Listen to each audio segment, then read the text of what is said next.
Today in the JCR Off-Road Install Garage, we're going to put a spindle mount in the 10th anniversary and Hardrock bumper. Check it out.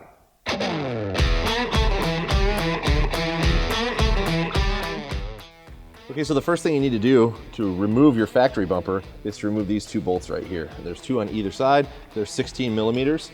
There's a couple other bolts that are located above the trailer hitch mount by the license plate, and those are 18 millimeters. We'll get to those in a second. So right here in the back, you may notice that this Jeep looks a little bit different than yours. This is an aftermarket exhaust, and the factory exhaust is right here. It takes up a lot of space. It can make these four bolts right here difficult to get out. I'm able to use a ratchet with an 18 millimeter socket. You may need to use an 18 millimeter end wrench to get up here and take those out. Whichever way you use, you don't need to loosen these all the way out because the hitch will actually fall off.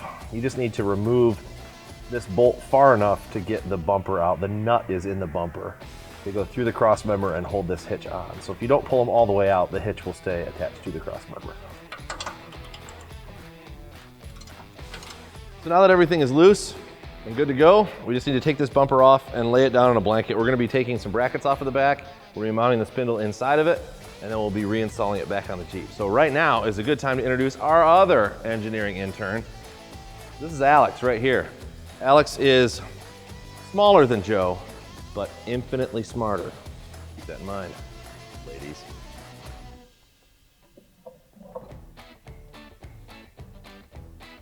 So we need to take this bracket off of the bumper. I loosened it a little bit already because we need to put this plate right here on it. When we take this off, this will come loose.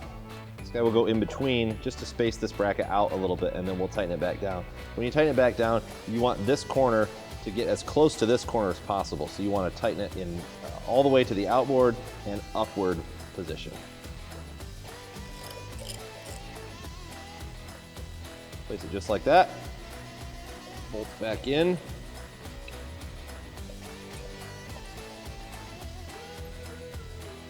And then you'll want to move it up. Again, moving this as close to this as possible while you tighten that down.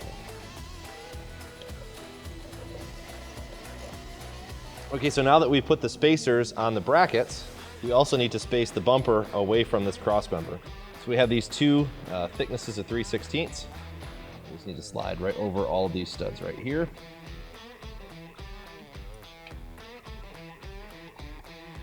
Like so. So this is our spindle bracket that we've made for these particular bumpers. Two holes here, and they're gonna go in these oval holes right here. When you set this in, you're gonna want this bolt to go into about where the middle is. You're not gonna wanna have it one way or the other. You need to have that room for adjustment so that the spindle lines up with the hole in the bumper. And then once you get this installed snugly, you'll wanna put the bumper over the top of it just to make sure that everything lines up, everything goes in the right place. I would snug down two of the studs over the trailer hitch, and then I would put one of these bolts in the holes here just to make sure everything's lining up the right way. Take the bumper back off, snug this down completely, and then you'll have to drill a hole here on the top, marked by the hole that's already in our bracket. You'll have to put a center punch on that, drill a hole there on the frame, and then you'll also have to drill another hole here on the bottom, down here on the bottom of the frame. Again, mark it with a center punch while the bracket's up there and tight, and drill that hole out. And then there are two smaller bolts that go into those holes.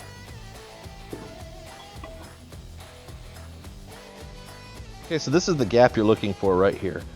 We're just test fitting at this point. We want to make sure that the spindle is as far back as it possibly can be without contacting the metal of the bumper right here. The spindle will not be centered in this hole. It can't be for the tire carrier, for the placement of it. So it's going to be a little offset like this.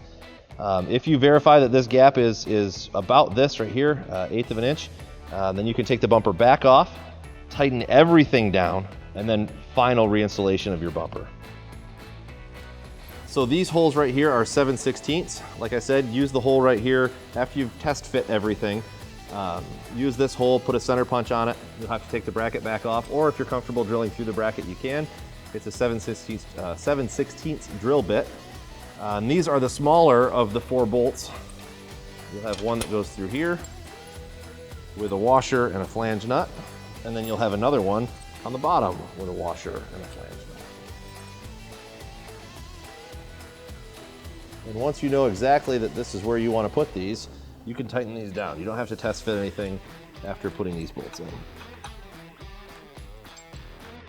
Okay, we're gonna not go into a whole lot of detail about putting the carrier on because you can see that in our shield carrier installation video, because this is in the same location.